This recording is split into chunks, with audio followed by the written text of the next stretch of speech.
Her true story. From Tennessee, my son and daughter-in-law left me at the airport with no money. They had no idea I was headed to meet my lawyer. You know what, Mom?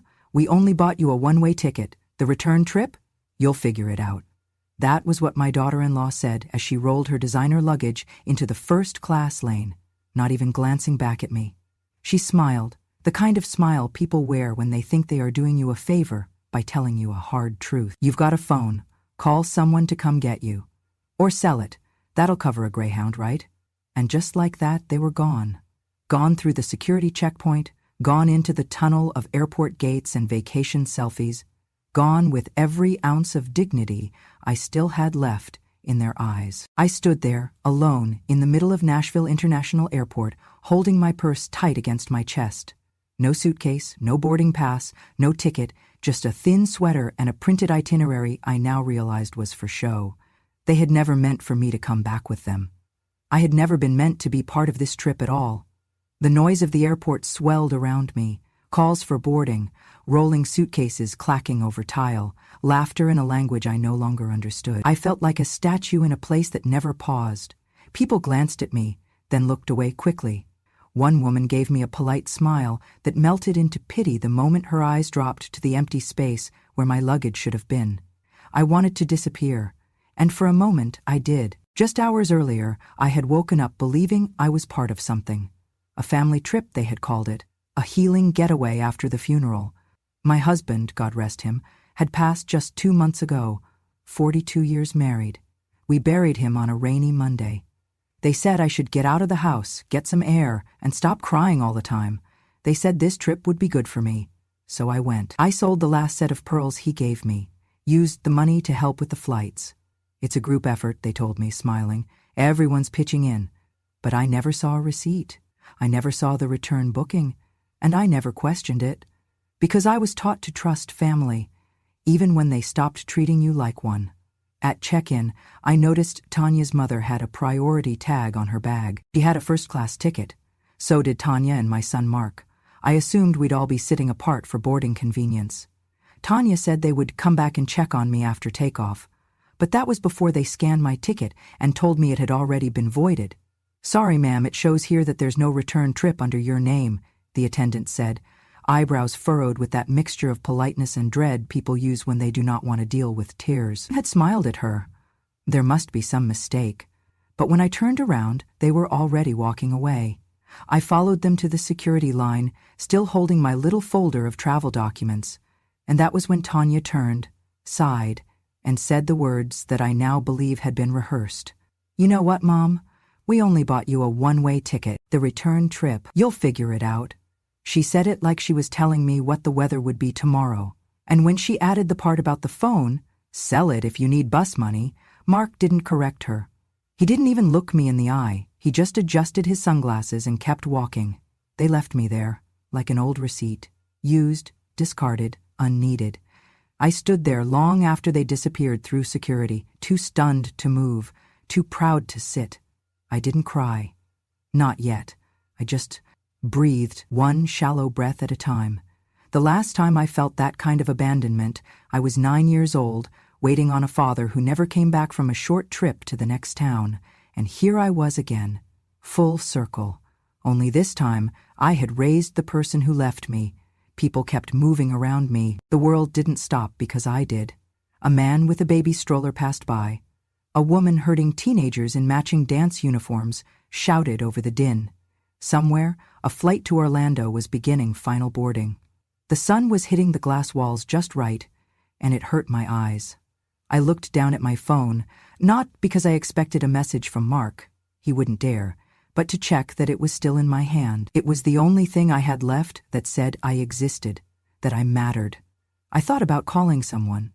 But who? My sister passed years ago. My friends had their own grown children, their own pains. I wasn't about to call anyone and admit that I had been left behind at an airport by my own family. No, I would not hand them my humiliation. Instead, I took a deep breath, walked over to the nearest bench, and sat down with my back straight and my chin high. I might not have had a ticket home, but I had something else. Tucked in my bra, right next to my heart, was a small envelope. Inside was the business card of a lawyer, my husband's old friend, someone I hadn't seen in years but who had always said, "If you ever need anything, Blake, you come find me." And now I would, because I might have been left with nothing. But that didn't mean I had nothing left to do. Grief does not knock when it arrives. It doesn't ask to come in. It crashes through the front door and sits in your favorite chair like it's always belonged there. That was what it felt like when Jake passed. Not sudden, but complete. One moment he was there, humming off-key in the kitchen, asking where I'd hidden the cinnamon, and the next he was slumped in the hallway, the mug of coffee still warm in his hand. A stroke, they said, massive, irreversible, final. We had been married for 42 years. 42 years of routines and rituals, of fights that ended with quiet forgiveness, of shared looks across rooms when no words were needed, of raising a son and losing a pregnancy and trying again, of watching life unfold in the shape of each other's laugh lines. He died on a Tuesday. It rained that morning. Not the kind of rain that makes you rush inside, but the kind that soaks into the bones without you realizing it. I remember standing at the kitchen sink hours after they took him, watching droplets slide down the window like they were trying to find their way home. I didn't move. I didn't cry. I just listened to the sound of everything being quieter than it had ever been. The days that followed were a blur of casseroles and condolences. People I hadn't seen in years brought flowers and stories, most of which I was too numb to absorb. The funeral was short. Jake never liked being the center of attention. He used to say, "If anyone cries at my funeral, make sure they bring a mop." I tried not to cry, but I brought tissues anyway. After the service, I went home alone to the house we built together. The bed felt too big. The rooms echoed differently. His slippers were still under the nightstand. His toothbrush sat beside mine like nothing had changed, as if grief wasn't a thief but just a shadow, polite enough to knock before stealing everything that mattered. The weeks crawled by. Some days I didn't leave the house. I'd sit in the chair he loved most and try to remember the exact way he laughed when something was really funny, that belly-deep chuckle that made his shoulders bounce. I tried to remember how he looked at me when I came into a room. I tried to remember who I was before I became the widow. And then one morning, Mark came by. He hugged me, light and distracted, and said, "Mom, I was talking to Tanya and we think it'd be good for you to get away for a bit." "Away?" I repeated. "Yeah, just a short trip," he said, "to clear your head. We're thinking of taking the kids down to Florida for spring break. You should come, it could be nice." Tanya nodded beside him, all practiced sympathy. "Just to breathe a little, change of scenery. Don't you think Jake would want that for you?" It felt like someone opened a window. I hadn't been out of Tennessee in over 5 years. The thought of sand between my toes, of sun on my shoulders, of not waking up to silence, it stirred something I thought was long gone. "Are you sure?" I asked. "Of course," Tanya smiled. "Your family." Family. I clung to that word like a life raft. Later that week I opened my jewelry box, the one I hadn't touched since the funeral. Nestled in the corner was the gold wedding band Jake had given me on our 10th anniversary. It wasn't expensive, but it was real gold. He'd saved for months and surprised me on a Tuesday morning, sliding it onto my finger with a whisper. 10 more years, then 10 more after that. I wore it every day until the day he died. Now I held it in my hand, felt its weight, its warmth, and then I let it go. I walked to the small pawn shop down the street and sold it. The man behind the counter looked surprised. "You sure, ma'am?" "I'm sure," I said, even as my throat tightened. I used the money to pitch in for the trip. When Tanya had mentioned everyone contributing, I assumed that included me, so I offered without being asked. It felt good to still be needed, to be included, to be more than just a photo in a frame. That night I cried alone in my room, not just for Jake, but because for the first time in weeks, I felt something close to hope. I packed my bag carefully. I placed a small framed photo of Jake in the pocket of my carry-on. I chose my softest sweater, the one he always said made me look classy as hell. I folded a beach towel I hadn't used in years and tucked a paperback I'd been meaning to read for months into the front pocket. And before I zipped it all shut, I placed a folded tissue in the top flap, just in case. I didn't know that by the time I reached the airport, all of it, the bag, the towel, the hope, would be gone. That the woman I had been, while packing, would not be the same woman left standing alone at gate B22, that I had not been invited out of love or grief or even pity. I had been included for convenience, for what I could give, not who I was. I see that now. But back then, in those days between the funeral and the flight, I believed in the story they told me, that I was still part of the family, that I was still wanted. I was wrong. There is a particular kind of silence that falls when you realize you are not part of the plan. Not forgotten, because forgetting implies accident. No, this is different. This is the realization that someone looked at you, considered you, and still decided you were disposable. It happened at the airline counter. "Ma'am, I'm sorry," the agent said politely, tapping at her keyboard. "There's no return flight booked under your name." I blinked. "I'm with my son's family, Monroe. The reservation should be under Monroe." She checked again, this time with a deeper frown. "I do see a Monroe group, but the return tickets are only for 6 passengers. You're not listed." She looked up at me with that rehearsed empathy they must practice in training, the kind that says, "I'm so sorry your life just cracked open, but I still have a line behind you." I felt my breath catch in my throat. There has to be a mistake. "We can check if there's a return flight available," she offered. "But it would need to be purchased separately." I didn't respond. I turned slowly, scanning the bustling terminal, and spotted Mark and Tanya near a coffee stand, laughing about something on her phone. I walked over, still holding my printed itinerary, the edges now damp from the sweat on my palms. "Mark," I said gently, "the agent says I don't have a return ticket. Can you check yours?" He glanced up, eyes darting, a flicker of discomfort flashing across his face before it was replaced by a half-hearted smile. "Oh, right, yeah," he said, scratching the back of his neck. "We figured you might want to stay a little longer. You know, enjoy some peace and quiet." My heart paused. "What?" Tanya chimed in, no pretense. "We only bought you a one-way, Blake. Flights are expensive. And let's be honest, you've got plenty of time. You're retired, right?" I thought this was a round trip," I said, voice thin, almost childlike. Tanya shrugged, sipping her coffee. "You're an adult, you can figure it out. You've got your phone, there's Wi-Fi, or call someone to help. This is a vacation, not a charity drive." I looked at my son. "Mark?" He didn't meet my eyes. "It just made more sense this way, Mom. We thought it'd be good for you to stay a few extra days, maybe even see some friends. I didn't pack for more days." "Well," Tanya said, now checking her nails, "there are stores." I couldn't speak. I just stood there, clutching that worthless itinerary like a shield. I realized then that I didn't have my suitcase. They had checked their bags together at the curbside drop-off. Tanya had waved off my small carry-on and told me, "Let us handle it, Blake. Just relax." It was probably still in the trunk. They hadn't just left me without a return flight. They had taken my luggage, too. "Where's my bag?" I finally asked. Mark looked at Tanya. She looked back at him. Then she said, "We're checking it with ours, but we can get it back to you later if you stay longer." I stood there, stunned. "So I don't have a flight. I don't have my things, and you didn't think I'd need to know that before we got to the airport." "You're overreacting," Tanya said flatly. "You said you wanted to be included. Well, this is how we do things, flexibly." Mark added, "We didn't mean anything by it. You're just so emotional since Dad passed, and we thought this would be easier." "Easier for who?" I asked. Neither of them answered. Instead, Tanya reached down, zipped up her designer bag, and said, "We've got to head to security. Our boarding group's almost up." And that was that. They walked away. No hug, no apology, no recognition that I had been reduced to an afterthought with a boarding pass. I stood there as they moved toward the TSA line, Tanya's heels clicking confidently, Mark carrying nothing but his carry-on and a face void of shame.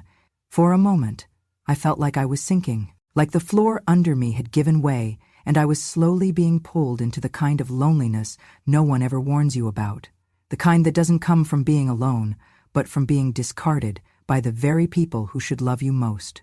A woman pushing a stroller bumped gently into me and apologized. I nodded but couldn't speak. My hands shook as I stepped away from the flow of travelers and sat on a bench against the wall. I didn't cry. I was too far past tears. Instead, I reached into my purse and pulled out my phone, not to call them, not to call anyone in the family. I pulled up my notes app and typed a single line. "This will be the last time I trust them." Then I scrolled to the contact I had saved under the name J.R. Lawyer. Jake had introduced us back when he was still working. J.R. had handled our mortgage paperwork, our wills. He had always said, "If you ever need anything, Blake, I'll be there." I clicked the number and pressed call. When he answered, I didn't say hello. I didn't explain. I said, "I need to update my will," and just like that, my role changed. I was no longer the forgotten mother on a one-way ticket. I was a woman preparing to reclaim her voice. I looked at the boarding monitor. Their flight was on time. So was mine. It just wasn't headed where they thought. I did not follow them to the gate. I sat on that bench in the airport terminal until their flight disappeared from the departure board, until the loudspeaker announced final boarding and no more messages came through from Mark. Not that I expected one. He and Tanya had likely settled into their extra legroom seats, sipping complimentary orange juice, already posting filtered photos with captions about family time and recharging. But I wasn't part of that caption. Not anymore. I reached into the side pocket of my purse, past the folded tissues, the peppermints, and the hand cream. My fingers found the envelope before I even looked, the one I'd kept tucked away for 6 years. It was something Jake and I called our break glass in case of fire fund. We started it after his heart scare. Just a few $100s at first. Then we added to it, quietly, as we got older. A 50 here, a 20 there. Sometimes 100 slipped in after a tax return. It was never meant for groceries or birthday gifts. It was meant for the day one of us had no one else to rely on and needed to move fast. I unfolded the envelope. $960, 0 cents in cash, still crisp from the bank. It was not much, but it was mine, and more importantly, it was enough. I flagged down a cab at the curb outside the airport, gave the driver an address I hadn't spoken aloud in years, 287 Jefferson Street, Monroe and Wade Law Office. He nodded and pulled into traffic. The cab smelled faintly of pine and something fried. I stared out the window as the familiar streets passed. Strip malls, gas stations, the aging heart of Tennessee where I'd spent most of my adult life. The last time I was at that law office, Jake had just retired. We had gone in to sign our first will. Back then, it was simple, everything to each other, and then to Mark. We had been so sure of our legacy, so sure of our son. Now I wasn't sure of anything, except that the name on that paper no longer deserved what it promised. J.R. was still there, older now, a little slower to stand, but his handshake still firm. "Blake," he said, eyes widening with surprise. "I haven't seen you in years. I was sorry to hear about Jake." "Thank you," I said, sitting carefully. "I'm here because I need to change my will." He raised an eyebrow. "All right. Anything specific?" I nodded. "I want to remove my son and daughter-in-law from every part of it." He paused. "You're sure?" "I'm sure." He didn't ask why. J.R. had known Jake well enough to know I didn't do anything lightly. He just opened a folder, clicked his pen, and waited. "I'd like to add a new beneficiary," I continued. "An organization, one that supports elderly people who've been mistreated by their families." He looked up. "That's very specific." "I've become very specific." He nodded again. "We can absolutely do that. I'll need some paperwork from the organization." "I already have it." I slid a printed pamphlet from my bag, one I had picked up months ago at the community center, never thinking I'd use it for myself. As he copied the contact details, I leaned forward. "And while we're at it, I want to make sure that what happened to me, being left behind, taken advantage of, is something I can legally respond to, not just emotionally." "You mean financial exploitation?" he asked. "Yes, elder abuse," I said clearly. "Is there anything in the law that protects people like me?" "There is," he said, more serious now, "especially if the person being taken advantage of is a dependent or vulnerable adult. Did they access your funds directly?" "No, I gave it freely," I said, voice steady, "but under false pretenses. They led me to believe I was part of something I wasn't." He nodded slowly. "We can explore that. At the very least, I can help ensure they never touch another cent of what's yours."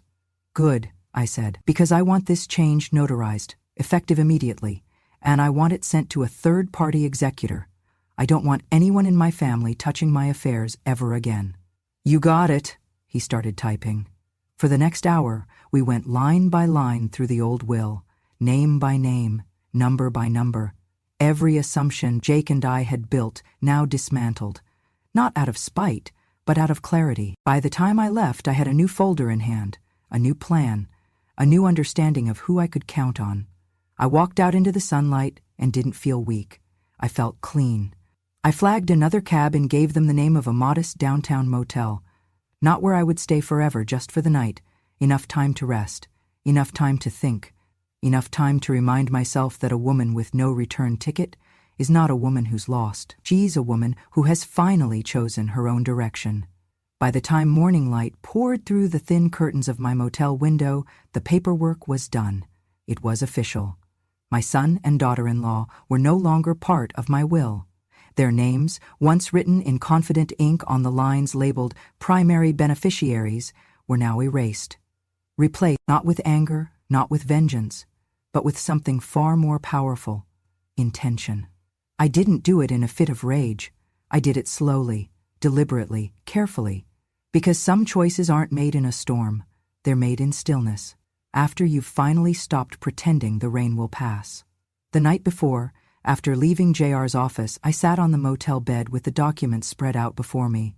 Pages and pages of numbers, clauses, signatures. My life reduced to columns and categories. But also, for the first time in years, my life under my control again. It wasn't a large estate, nothing worthy of headlines, but it was enough. The house Jake and I paid off after 30 years. The farmland my father left me that we'd leased quietly for cattle grazing. A handful of investment accounts we had tended like a backyard garden, and the savings I had kept separate, money he insisted I maintain just in case. Well, the case had come, and now it would serve a purpose. I left it all to an organization called Elder Haven, a nonprofit focused on supporting older adults abandoned or financially exploited by their families. Housing assistance, legal protection, community programs. They helped women like me, and I knew I wasn't alone. I included a personal letter in the bequest, addressed to no one in particular, but written to every woman who might one day sit where I sat. Left behind, dismissed, treated like a burden instead of a blessing. If you are reading this, I wrote, you are not invisible, you are not crazy, and you are not done yet. That morning, before checking out of the motel, I called JR one last time. I want a digital copy, I said, scanned and password protected, sent only to the email I'll give you now. Do not share it with anyone else, not even if they come asking. He didn't question me. Understood. Also, I added, I want the original stored at your office, locked, fireproof, with only you and the executor you named having access. You got it, Blake. And if anyone from my family contacts you, he didn't even pause, I'll remind them they were removed by your own hand. I exhaled. It was done. The chain had been cut. Not in fury, but in quiet freedom. It's a strange thing erasing someone you brought into the world from the future you once dreamed for them, but the truth is, they were never meant to inherit what they tried to buy with disrespect. Inheritance isn't just about money. It's about trust, and trust, once broken like mine had been, cannot be rebuilt with phone calls or flowers. It must be earned, and they had not even tried. Later that afternoon, I mailed copies of my documents, not to my family, but to a safety deposit box I opened in my own name. I listed myself as the sole key holder. I changed the passwords to my accounts. I updated every emergency contact form that still listed Mark, and when the bank teller asked, "Would you like to add a family member for access?" I smiled. "No," I said. "Just me." Just me. Those two words had once sounded lonely, but now they sounded like survival, like strength, like starting over, not as someone's mother, someone's widow, someone's background presence, but as a woman reclaiming the story she still had the right to write. As I walked back to the motel to grab my bag, I passed a small park where children were climbing on jungle gyms, shrieking with joy. I sat on a bench for a moment, let the sun hit my face, and remembered something Jake used to say, "Everything you plant won't grow. But what does, that's yours. That's your legacy." I had planted enough. Now it was time to grow something new. I went back one final time, not to make a scene, not to deliver speeches, not even to say goodbye, just to take what was mine.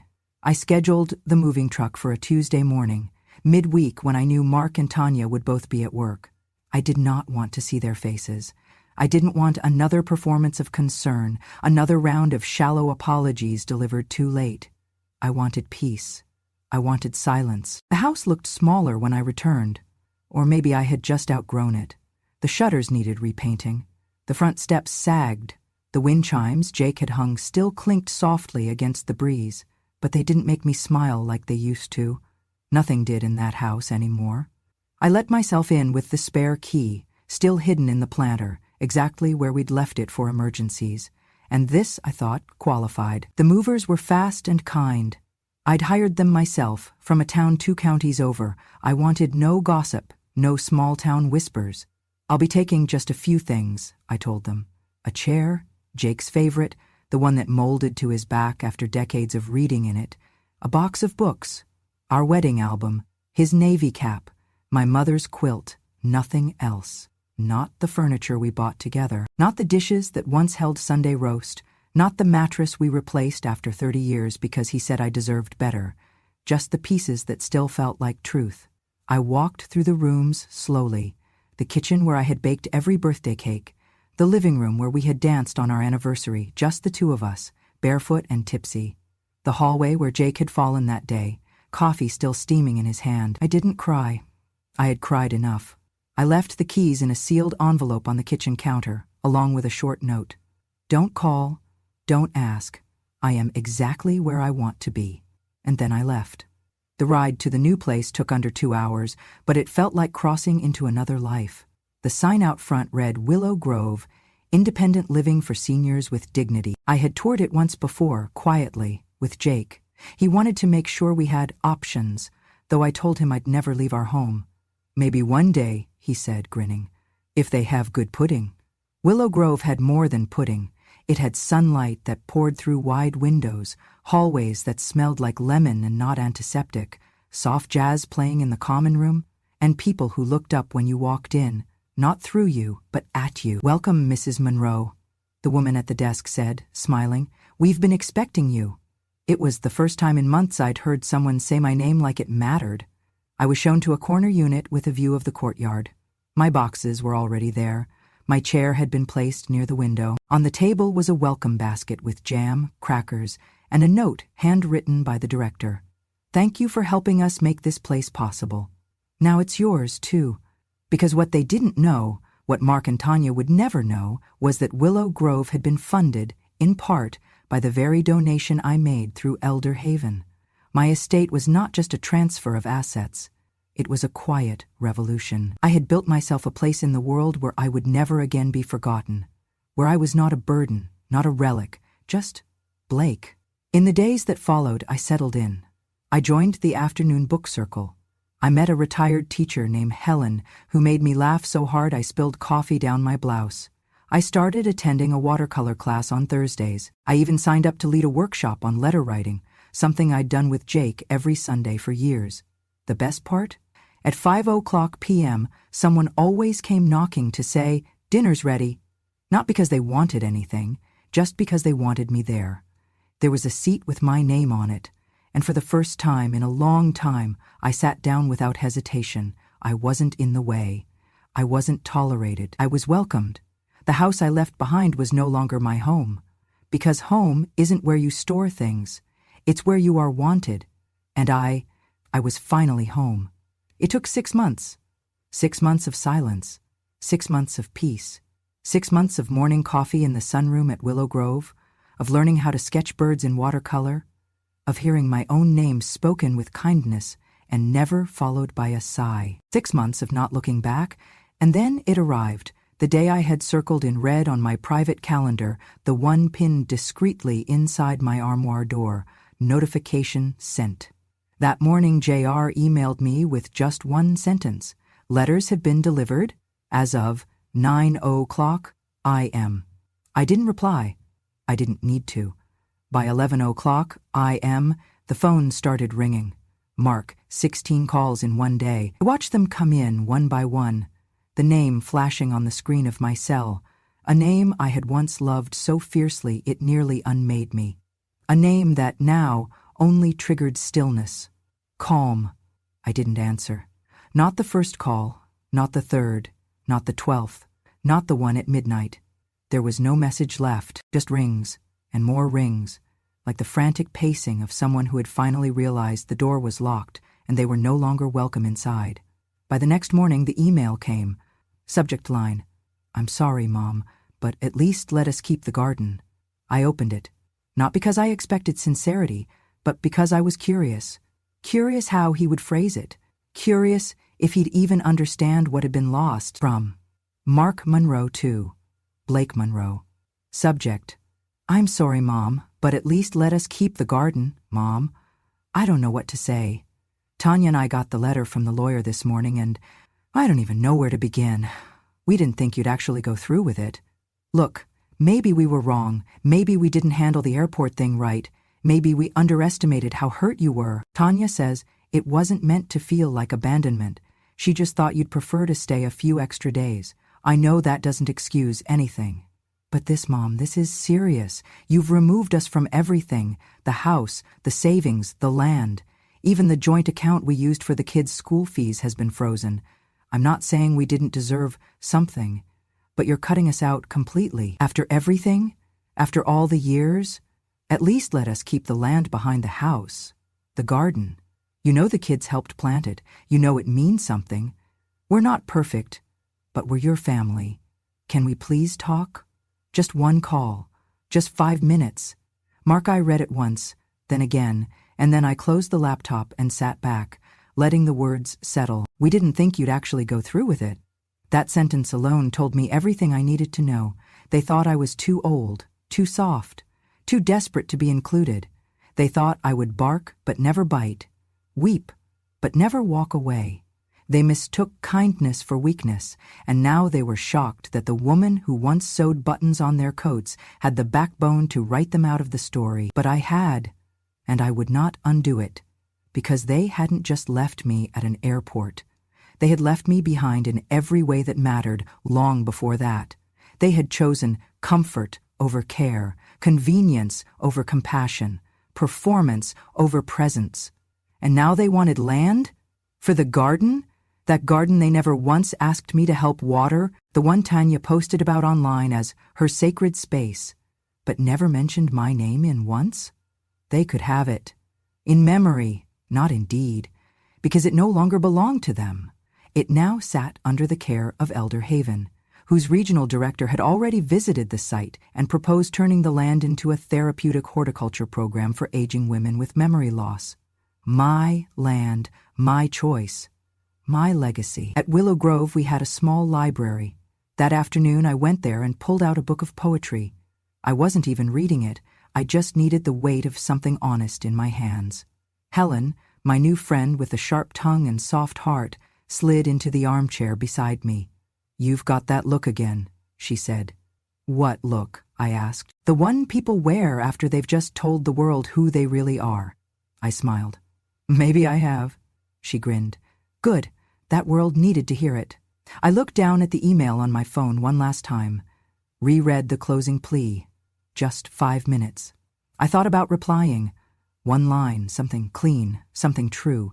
Instead, I powered the phone off. Then I picked up my pen and wrote in my journal. Some things are inherited, others are earned, and some, like peace, are created from scratch. Let them wonder. Let them rage. Let them miss the sound of my voice when birthdays come and go, because I would be here, surrounded by people who didn't expect me to fund their comfort in exchange for their absence, surrounded by names I chose, not those who used to belong, but those who still saw me. I didn't owe anyone a conversation. I had already given them something better, a clear goodbye, and a door that no longer opened. Some days now I forget what silence used to sound like, the sharp kind, the empty kind, the kind that sat with me in the house after Jake passed, after the casserole dishes stopped coming, after my own son stopped asking how I was holding up. The silence at Willow Grove is different. Here, it hums gently. It waits for you. It does not shame you for resting or for remembering. I spend my mornings with the book club, 6 women and 1 soft-spoken man who brings crossword puzzles to share. We argue over plot twists, laugh too loud at scenes no one else would find funny, and drink tea with names none of us can pronounce. We belong to one another in the simplest way, by showing up. In the afternoons, I take gentle yoga in the courtyard. My balance is not what it used to be, but no one minds. The instructor always tells me, "You're stronger than you think." And for the first time in my life, I believe it. I've taken up painting again, something I gave up decades ago when life got busy, when Mark was young, when Jake worked late. My brush strokes are shaky, my colors too bold, but my heart swells when I step back and see something, anything, that I created just for me. One evening, while organizing some of the communal art supplies, a woman named Ruth looked at me across the table and asked softly, "Do you ever regret it?" She didn't specify what it was. She didn't have to. We all knew what she meant. I looked her in the eyes and said, "I regret not doing it sooner." She nodded. No more questions. That night, I sat alone in my room. The window was open, letting in the breeze.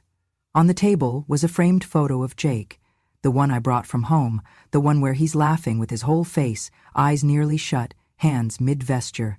I lit a candle for him. Not for grief, but for gratitude. "I'm okay," I whispered, "more than okay."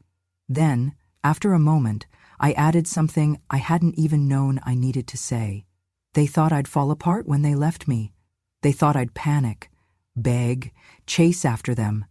I leaned in closer, looking at his picture as if he were sitting across from me at the dinner table. But you know what, love? They're the ones who lost something that day. Not me. They lost their way back. Because that's what they did, isn't it? They mistook silence for weakness. They mistook endurance for consent. They mistook my love for a bottomless well they could draw from forever, without ever pouring anything back in. But now, I don't mistake myself for someone who owes anyone anything.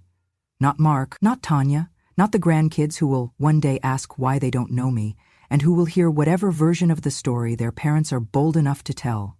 That's not my burden. I know my truth. I lived it, I survived it, and more than that, I rebuilt from it. Here, I'm not just the old lady who paid for the trip. I'm not a financial resource, not an inconvenience, not a figure fading quietly in a corner. I'm Blake. At Willow Grove, they say my name when I walk in the room. They save me a seat. They ask what I'm working on. They wait for my opinion in the book club before moving to the next chapter. They know when I prefer peppermint tea and when I want chamomile. They remember. They care. They see me. And I see myself. Not as a relic, not as a story that ended when Jake passed, but as a woman who lived through the worst kind of betrayal, the kind that hides behind family smiles, and came out with her name intact. Sometimes at night, I walk the courtyard alone, hand resting on my cane, watching the light spill out from the community room windows. I think about the word legacy, how everyone wants to leave something behind. But maybe the most radical legacy isn't money. It's memory. It's the right to write the ending of your own story, even if you have to rip up the old script and start fresh. I did that. I chose new names to include, new traditions to build, new family to love, not bound by blood, but by presence, by choice. And that, in the end, is what real family is. Chosen, cherished, kept. And when I blow out the candle each night, I smile, because I don't owe gratitude to anyone who made me small. I owe it to myself, for standing up, for walking away, for lighting the match and watching the lies go up in smoke. I chose myself. I chose peace. And I chose a new family, one that would never leave me at the gate. If this story made your heart ache, then made it rise again. If you've ever given everything to a family that only remembered you when they needed more, if you've ever been left behind and had to choose yourself just to keep going, then you're not alone. This is Grandma True Stories, where we don't whisper the past, we speak it with clarity, where forgotten women remember themselves, where quiet pain becomes power. So, if you believe that dignity doesn't expire with age, if you believe that being kind doesn't mean being weak, and if you believe that the truth still matters, even if it takes a lifetime to say,